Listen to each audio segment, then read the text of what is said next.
আরে জামাই বাবু, মেয়ে এতটা সিরিয়াস কেন? আজ রাত্রের অনুষ্ঠানের বিষয়ে আপনি জানেন তো? তুই আপনি আমাদের সাথে হ্যাং আউট না করেন তাহলে আমরা খুব রাগ করবো। কি যদি আপনাদের সারা রাত জাগার ইচ্ছে থাকে তাহলে আপনি আপনার বন্ধুর সঙ্গে জাগতে পারেন। আমার প্রচন্ড ঘুম পেয়েছে। আপনি এখানে এখন?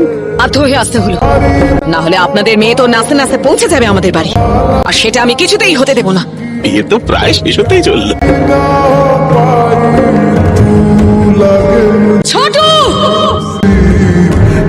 মা, তুমি এখানে? কি হচ্ছে এখানে?